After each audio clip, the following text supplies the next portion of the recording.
الحمدللہ رب العالمین والصلاة والسلام علی سید الانبیاء والمرسلین وعلی آلہ واصحابہ اجمعین۔ قال اللہ تعالی وتبارک فی القرآن المجید والفرقان الحمید۔ بسم اللہ الرحمن الرحیم۔ قل لا اسألکم علیہ اجرا الا المودۃ فی القربہ۔ آمنت باللہ صدق اللہ العظیم وبلغنا رسولہ النبی الکریم الامین۔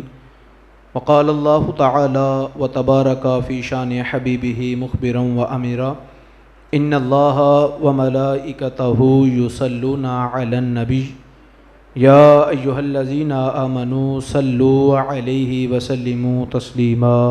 الصلاۃ والسلام علیک یا سیدی یا رسول اللہ وعلی آلک وصحابک یا سیدی یا نبی اللہ۔ الصلاۃ والسلام علیک یا سیدی یا نبی اللہ وعلی آلک وصحابک یا سیدی یا رحمۃ للعالمین۔ حمد و صلوات کے بعد میرے محترم مکرم معزز سامعین، السلام علیکم ورحمۃ اللہ وبرکاتہ۔ حضور نبی رحمت صلی اللہ علیہ وآلہ وسلم نے جب اعلان نبوت فرمایا تو اس سے قبل حضور کاروبار بھی کرتے تھے، حضور تجارت بھی کرتے تھے، لیکن جب حضور نے اعلان نبوت فرمایا تو حضور کا سارا وقت اللہ کے دین کی تبلیغ میں گزر جاتا۔ لیکن اعلان نبوت سے قبل جو حضور کاروبار کرتے تھے، جو تجارت کرتے تھے، اس سے گھر کے اخراجات چلتے تھے، لیکن اب اللہ کے دین کے لیے سارا وقت گزرتا تو کاروبار بھی نہیں تھا، تجارت بھی نہیں، کیونکہ حضور کے کندھوں پہ کار نبوت کی اہم ذمہ داریاں تھیں جن کے ساتھ حضور کا سارا وقت گزر جاتا۔ صحابہ کرام رضوان اللہ تعالی علیہم اجمعین نے آپس میں مشورہ کیا کہ ہم آپس میں کچھ پیسے جمع کر کے حضور کی بارگاہ میں نذرانے کے طور پہ پیش کریں گے اور عرض کریں گے حضور آپ چونکہ آپ کی وجہ سے ہمیں ہدایت ملی، آپ کی وجہ سے ہمیں ایمان ملا، اسلام ملا، تو آپ چونکہ اب سارا وقت دین کے لیے گزارتے ہیں تو آپ کے گھر کے اخراجات ہیں تو وہ ہم جو نذرانے کے طور پہ آپ کی بارگاہ میں پیش کریں گے، آپ اس سے اپنے گھر کے اخراجات جو ہے وہ کر لینا اور معاملات کو اس سے جو ہے وہ آپ ہینڈل کر سکتے ہیں۔ لیکن یہ آپس میں مشورہ ہوا تو اب سوال یہ تھا کہ یہ بات حضور کی بارگاہ میں جا کے کرے گا کون؟ تو انہوں نے حضرت عباس رضی اللہ تعالی عنہ جو حضور کے سگے چچا ہیں ان سے عرض کی کہ آپ حضور سے عمر میں بڑے بھی ہیں، حضور سے سگا رشتہ بھی ہے، آپ سگے چچا بھی ہیں، تو آپ جا کے حضور سے یہ بات کریں۔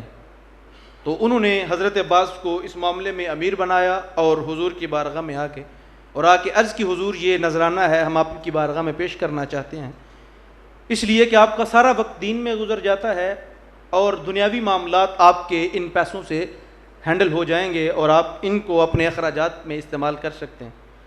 تو اللہ رب العزت نے قرآن کی یہ آیت نازل فرما دی جو میں نے آپ کے سامنے تلاوت کی۔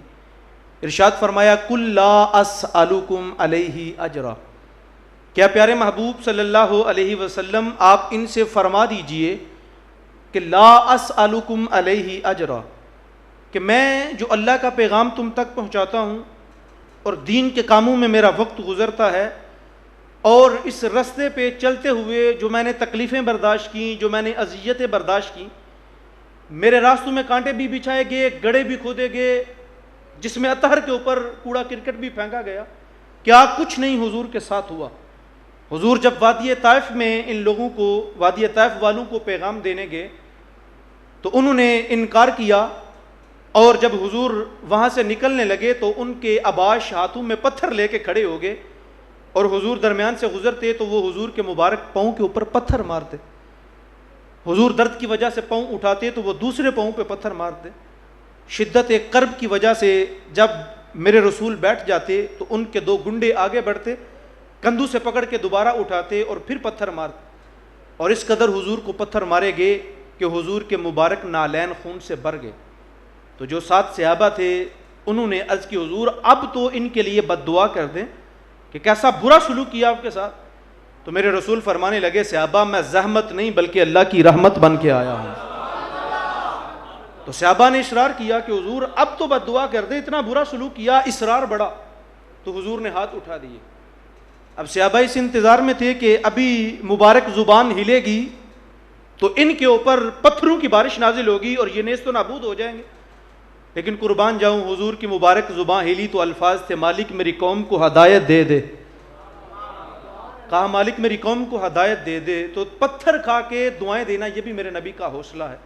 اور یہ بڑا سخت دن تھا حضور کی زندگی میں. حضرت عائشہ صدیقہ رضی اللہ تعالی عنہا ارشاد فرماتی ہیں کہ میں نے اللہ کے رسول صلی اللہ علیہ وسلم کی بارگاہ میں عرض کی اور پوچھا کہ حضور کیا احد کے دن سے سخت دن بھی آپ کی زندگی میں آیا ہے؟ احد کا دن بڑا سخت دن تھا کہ جب حضور کے سگے چچا حضرت امیر حمزہ کو شہید کر دیا گیا, اور صرف شہید نہیں کیا گیا بلکہ ان کے اعضائے بدنیاں کاٹ کے ان کا ہار پرویا گیا اور سینہ چیر کے کلیجہ نکال کے کچا جبا لیا گیا. حضور کے سر مبارک پہ پٹی لگی تھی اور حضور کی چشمان نور سے آنسو جاری تھے, اور حضور بار بار ارشاد فرما رہے تھے ما فعل عمی, میرے چچا کی کہانی سناؤ. تو یہ بڑا سخت دن تھا اسلام کی تاریخ کا. تو حضرت عائشہ کہتی ہیں کہ میں نے حضور سے پوچھا حضور کیا احد کے دن سے سخت دن بھی آپ کی زندگی میں آیا؟ تو حضور فرمانے لگے ہاں عائشہ, جب وادی طائف میں تیری قوم نے مجھے پتھر مارے تو وہ دن احد کے دن سے بھی زیادہ سخت تھا. یعنی کہ اس قدر حضور کو پتھر مارے گئے اور اذیتیں دی گئیں.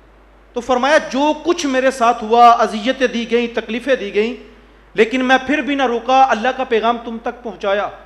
تو اس سارے معاملے میں تم سے کسی چیز کا کوئی مطالبہ نہیں کرتا, نہ مجھے نذرانہ چاہیے, نہ دولت چاہیے, نہ مال چاہیے, لیکن ہاں ایک چیز کا مطالبہ ہے. مطالبہ کیا ہے کہ الا المودۃ فی القربى, وہ یہ ہے کہ تم میری اہل بیت کے ساتھ پیار کرنا, میری اہل بیت کے ساتھ محبت کرنا. باقی کوئی دنیا کا نذرانہ, کوئی دولت, کوئی مال جو ہے وہ نہیں چاہیے. ایک چیز کا مطالبہ ہے کہ میری اہل بیت کے ساتھ, میرے گھر والوں کے ساتھ پیار کرنا. اور میرے اور آپ کے پیارے آقا صلی اللہ علیہ وسلم نے ارشاد فرمایا کہ اللہ سے محبت کرو کیونکہ وہ تمہارا رب ہے, وہ تمہارا رازق ہے, تمہارا خالق ہے. فرمایا مجھ سے محبت کرو کیونکہ میں تمہارے رب کا حبیب ہوں. اور فرمایا میری اہل بیت سے پیار کرو کیونکہ وہ میرے پیارے ہیں, وہ میرے گھر والے ہیں. تو حضور نے حکمن بھی اور عملاً بھی اہل بیت کا پیار کرنے کا درس دیا, اہل بیت سے محبت رکھنے کا اور اہل بیت سے تعلق کو جوڑنے کا درس دیا, اہل بیت کے ساتھ اپنا رشتہ مضبوط رکھنے کا درس دیا. ارشاد فرمایا 3 چیزیں حضور نے ارشاد فرمائی. فرمایا اپنی اولاد کو علموا اولادکم ثلاث خصال, فرمایا اپنی اولاد کو 3 چیزیں سکھاؤ. پہلی چیز فرمایا حب نبیکم, اپنی اولاد کو اپنے نبی کی محبت سکھاؤ, اپنے نبی کا پیار سکھاؤ, اپنی نسل کے سینوں میں حضور کی محبت اونڈیل دو. اور یہ کیسے ہوگا؟ یہ تب ہوگا کہ جب ہم اپنی اولاد کے سامنے حضور کی سیرت کو بیان کریں گے, جب آپ اپنی اولاد کے سامنے حضور کی عظمت اور رفعت کو بیان کریں گے, جب ہم اپنی اولاد کو بتائیں گے کہ اللہ کے رسول صلی اللہ علیہ وآلہ وسلم کا مقام یہ ہے, عزت یہ ہے, اور حضور کے اخلاق حسنہ یہ ہے, حضور کی سیرت یہ ہے.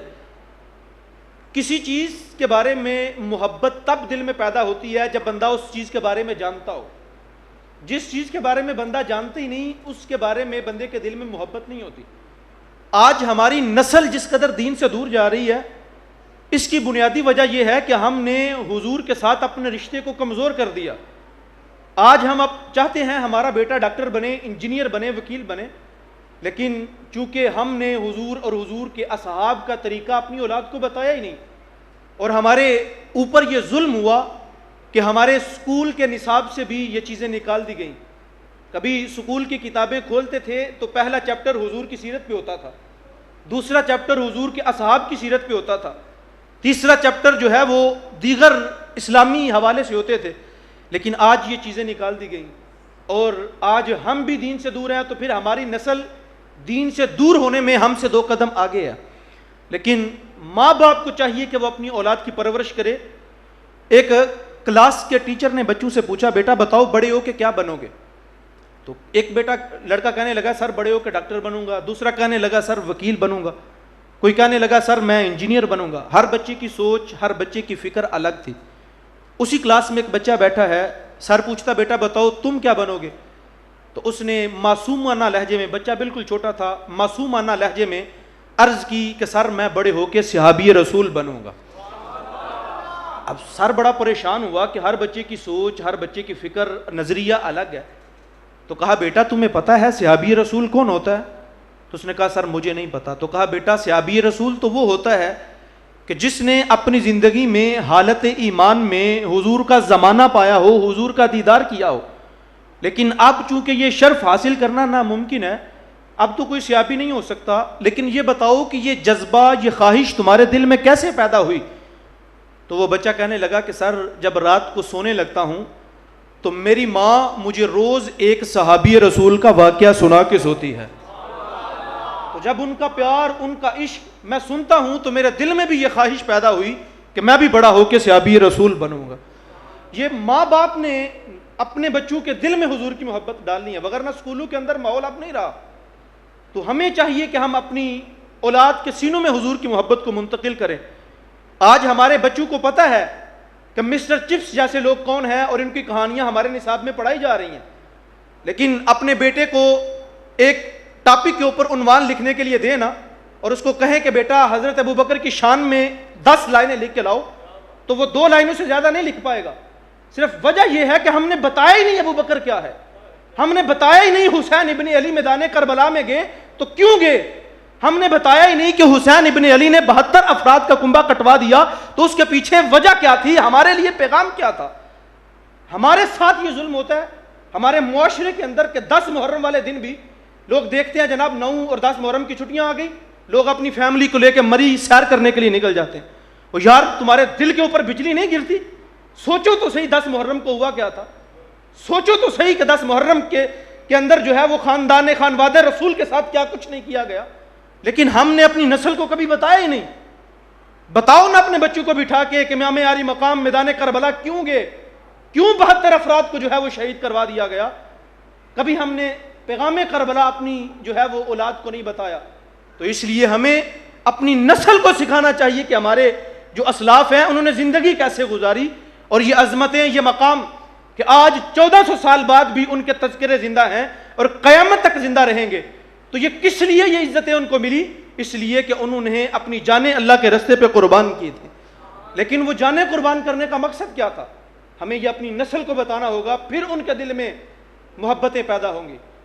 تو پہلی چیز فرمایا حب نبیکم، اپنے نبی کی محبت اپنی اولاد کو سکھاؤ، وحب اہل بیت ہی، دوسری چیز فرمایا کہ وہ اپنے نبی کے اہل بیت کی محبت اپنی اولاد کو سکھاؤ، اپنے نبی کا پیار، نبی کے اہل بیت کی محبت اور پیار ان کو سکھاؤ، نبی کا پیار بھی سکھاؤ اور نبی کے گھر والوں کا عشق سکھاؤ۔ ان کو بتاؤ کہ یہ اہل بیت وہ اہل بیت ہیں کہ جن میں کوئی جنتی نوجوانوں کے سردار ہیں تو کوئی جنتی عورتوں کے سردار ہیں، کوئی جنتی عورتوں کی سردار حضرت فاطمہ ہیں۔ تو بتانا پڑے گا اور اپنی اولاد کو بتائیں اور سکھائیں محبت اور پیار، اور اہل بیت کا جو درس ہے وہ بھی بتائیں کہ اہل بیت نے جو کچھ قربانیاں دیں وہ کس لیے دیں۔ تیسری چیز ارشاد فرمائی وتلاوت القرآن، فرمایا اپنی اولاد کو قرآن کی تلاوت سکھاؤ، اپنی اولاد کا تعلق قرآن کے ساتھ مضبوط کرو، اپنی اولاد کا تعلق قرآن کے ساتھ پختہ کرو، اور قرآن پڑھنا ان کو سکھاؤ، قرآن کی تعلیم دو۔ آج ہم یہ کرتے ہیں کہ ہم اپنے بچوں کو اعلیٰ ڈگریاں، اعلیٰ یونیورسٹی کی تعلیم تو دلواتے ہیں، لیکن ہمارے بچوں کو قرآن کی تعلیم تک نہیں آتی، اور ہم دین سے اس قدر دور ہیں کہ میں چھوٹے بچوں کی بات نہیں کروں گا۔ آپ اسی مسجد میں اور آپ جہاں جہاں نماز پڑھتے ہیں اندازہ لگا لیں، حساب لگا لیں کہ ہماری مسجدوں کے وہ نمازی جن کو 20 سال ہو گئے نماز پڑھتے ہوئے، تو آپ ان کو کھڑا کر کے پوچھ لیں کہ جناب تشہد کا، اتحیات کا ترجمہ سنا دیں، تو وہ بھی ان کو نہیں آئے گا۔ چند ماشاءاللہ ایسے لوگ ہوں گے جن کو آتا ہوگا، لیکن اکثر لوگوں کو نہیں آتا ہوگا۔ کیوں؟ کہ ہم نے کبھی ان چیزوں کے اوپر غور نہیں کیا کہ یار ہم اللہ کے حضور کھڑے ہیں نماز کے لیے اور ہمیں یہ نہیں پتا ہم اللہ سے کیا کہہ رہے ہیں، تو پتہ ہونا چاہیے نا۔ لیکن ہم نے قرآن سے چونکہ رشتہ کمزور کر دیا، ہم چاہتے ہیں ہمارا بیٹا ڈاکٹر بن جائے، انجینئر بن جائے، وکیل بن جائے، لیکن یقین کریں بڑے دکھ کے ساتھ میں بات یہ سناتا ہوں کہ ہم نے ایسے لوگ دیکھے ہیں کہ بیٹا بہت بڑا ڈاکٹر ہے، بہت بڑا انجینئر ہے، بہت بڑی پوسٹ کے اوپر فائز ہے، لیکن جب باپ کا جنازہ سامنے پڑا ہوتا ہے، بیٹا جنازے کی صف کے اندر کھڑا بھی ہوتا ہے، لیکن اس کو یہ نہیں پتا ہوتا کہ جنازے میں اب پڑھنا کیا ہے۔ کیوں کہ ہم نے اولاد کا تعلق قرآن سے توڑ دیا ہے. تو خدا را ہمیں اپنا تعلق قرآن سے مضبوط کرنا چاہیے. اور اقبال نے یہ شکوہ اور جواب شکوہ کی صورت میں یہ دکھڑا امت کے سامنے رکھا تھا. اقبال نے جب اللہ کی بارگاہ میں شکوہ کیا تو لہجہ بڑا سخت تھا, لوگوں نے کفر کے فتوے لگا دیے. اقبال اللہ کی بارگاہ میں شکوہ کرتا ہے کہ تیرے کعبے کو جبینوں سے بسایا ہم نے, تیرے قرآن کو سینوں سے لگایا ہم نے, صفحہ داہر سے باطل کو مٹایا ہم نے, نوع انسانی کو غلامی سے چھڑایا ہم نے, تو پھر بھی ہم سے گلہ ہے کہ ہم وفادار نہیں, ہم وفادار نہیں, تو بھی تو دلدار نہیں. یہ لہجہ بڑا سخت تھا. اقبال کہتا مالک تیرے کعبے کو سجدے کر کر کے ہم نے بسایا, تیرے قرآن کو سینوں سے ہم نے لگایا, اس قرآن کا پیغام پہنچانے کے لیے بدر و احد کی جنگیں ہم نے لڑی, اس قرآن کا پیغام پہنچانے کے لیے خندق و حنین کے مار کے ہم نے لڑے, اس قرآن کا پیغام پہنچانے کے لیے ننگی تلواروں کے سائے میں نمازیں ہم نے پڑھی, اس قرآن کا پیغام پہنچانے کے لیے دشت و دشت دریا بھی نہ چھوڑے ہم نے, بحر ظلمات میں دوڑا دیے گھوڑے ہم نے, نہ ہم نے صحرا دیکھا نہ دریا دیکھا, جہاں موقع ملا ہم دوڑ لگاتے گئے, اسلام کا علم بلند کرتے گئے, صفحہ داہر سے باطل کو ہم نے مٹایا. وہ انسانیت جو غلامی کی زندگی بسر کر رہی تھی ہم نے اس کو آزادی کی زندگی دی, تو پھر بھی ہم سے گلہ ہے کہ ہم وفادار نہیں, ہم وفادار نہیں, تو بھی تو دلدار نہیں. یہ لہجہ بڑا سخت تھا, لوگوں نے کفر کے فتوے لگا دیے. لیکن جواب شکوہ میں اقبال جب بات کرتا ہے تو سارے اعتراضات ختم ہوتے ہیں. اب اقبال جواب شکوہ میں اللہ کی طرف سے انسان کو جواب دیتا ہے اور پوچھتا ہے کہ میرے کعبے کو جبینوں سے بسایا کس نے, میرے قرآن کو سینوں سے لگایا کس نے, صفحہ داہر سے باطل کو مٹایا کس نے, نوع انسانی کو غلامی سے چھڑایا کس نے, تھے تو وہ آباد تمہارے ہی لیکن تم کیا ہو, ہاتھ پہ ہاتھ درے منتظر فردا ہو, ہر کوئی مست میں ذوق تن آسانی ہے, تم مسلمان ہو یہ انداز مسلمانی ہے, حیدری فقر ہے نئے دولت عثمانی ہے, تم کو اسلاف سے کیا نسبت روحانی ہے, وہ معزز تھے زمانے میں مسلمان ہو کر, تم خار ہوئے تاریک قرآن ہو کر. کہ اللہ تعالیٰ نے ان لوگوں کو عروج کی دولتیں دی تھی تو وجہ یہ تھی کہ ان لوگوں نے قرآن کے ساتھ اپنے تعلق کو جو ہے وہ مضبوط رکھا تھا. لیکن آج کیفیت یہ ہے کہ ہم نے قرآن کے ساتھ اپنے رشتے کو کمزور کر دی. تو خدا را نبی کی محبت, نبی کی اہل بیت کی محبت اور قرآن کی تلاوت اپنی اولاد کو سکھائیں, اور جو ہے وہ نبی کی اہل بیت کے ساتھ محبت سکھائیں اور ان کو دین کے بارے میں آگاہی دیں, ان کو بتائیں کہ نبی کی اہل بیت کی عظمت کیا ہے, رفت کیا ہے, اور انہوں نے میدان کربلا میں گئے, پہنچے تو کیوں پہنچے, اور ان کے پیچھے ہمارے لیے ان کا پیغام کیا ہے. یہ ساری چیزیں تب ہماری نسل میں منتقل ہوں گی جب ہم ان کو بتائیں گے. تو یہ حضور نے حکماً ہمیں ارشاد فرمایا کہ اپنی اولاد کو 3 چیزیں سکھاؤ, نبی کی محبت, نبی کے اہل بیت کی محبت اور قرآن کی تلاوت. اور میں آخر پہ آپ سے 1-2 گزارش یہ بھی کروں گا کہ حضور کی اس حدیث کے اوپر سختی سے عمل کریں, کیونکہ ہمارا یہ آج کا دور سوشل میڈیا کا دور ہے, اور آپ جانتے ہیں کہ سوشل میڈیا پہ یہ ایک بے ادبیوں کا رواج چل پڑا ہے. اللہ تعالیٰ ہم سب کو, ہماری نسلوں کو اس سے محفوظ فرمائے. تو یہ ایک بے ادبیوں کا سسٹم چل پڑا ہے کہ ادھر سے بے ادبی کے کلپس شائع ہوتے ہیں تو پھر ادھر سے بھی جوابی کارروائی ہوتی ہے. تو خدا را خود بھی اور اپنی نسلوں کو بھی اس فتنہ و فساد سے محفوظ رکھیں اور اس سے بچیں, اور جو ہے وہ ان پاک ہستیوں کے بارے میں آپ کوئی بھی کسی قسم کا کوئی کومنٹس اور کسی طرح کی کوئی بات نہ کریں, وگرنہ ایمان بھی ضائع ہو جائے گا اور نہ اس دنیا میں کچھ ہوگا, پھر آخرت میں بھی ذلت و رسوائی کا سامنا کرنا پڑے گا. تو اس جو ہے وہ فسادی سوشل میڈیا کے اوپر آپ ان فسادی کاموں کا حصہ نہ بنیں, اور اپنی نسلوں کو بتائیں کہ بیٹا ہم نے ادب کا درس سیکھا ہے. اور کچھ لوگوں نے اہل بیت کے دامن کو مضبوطی سے تھاما تو نعوذ باللہ صحابہ کو برا بھلا کہہ رہے ہیں, اور کچھ لوگوں نے صحابہ کا دامن تھام کے اہل بیت کے بارے میں بغض جو ہے وہ اگلنا شروع کر دیا ہے. لیکن میرے حضرت ہمیں فرماتے ہیں کہ اہل بیت نبی کے گھر والے ہیں اور اصحاب نبی کے در والے ہیں. تو ہم کہتے ہیں نبی کے گھر والوں تمہیں بھی سلام ہے, نبی کے در والوں تمہیں بھی سلام ہے. تو ہم تو حضور کو ماننے والے بھی ہیں, حضور کے صحاب کے ماننے والے بھی ہیں, اور حضور کی اہل بیت کے ماننے والے بھی ہیں. ہم جانیں قربان کرنے کے لیے تیار ہیں, چاہے وہ اہل بیت ہوں یا حضور کے صحاب ہوں, ہم دونوں کے لیے ہماری جانیں قربان ہیں.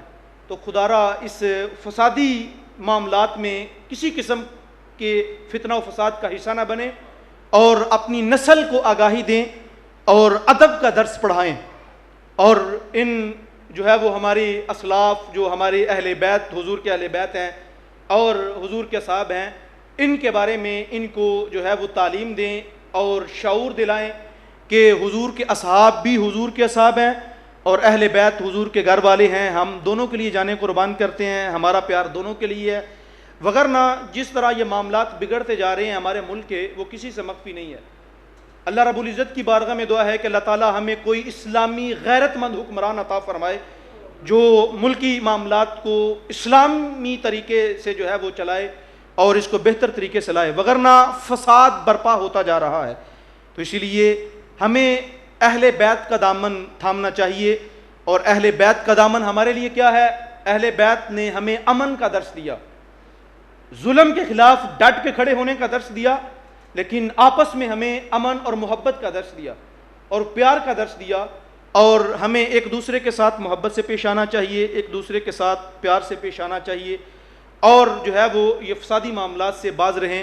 باقی اہل بیت ان کا درس ہمارے لیے یہ ہے کہ ایک تو کبھی بھی ظلم کے آگے جھکے نہیں، ظلم کے خلاف ہمیشہ ڈٹ کے کھڑے ہو جائیں، یہ نہ دیکھیں وہ کتنا طاقتور ہے، بظاہر آپ ہو سکتا ہے کہ ظلم کے آگے ختم ہو جائیں لیکن آپ کا نام قیامت تک باقی رہے گا، لیکن اگر ظلم کے آگے جھک جائیں گے اس وقت آپ کو شاید بظاہر کامیابی نظر آئے لیکن وہ بعد کی کامیابی نہیں ہوگی بلکہ ذلت و رسوائی ہوگی۔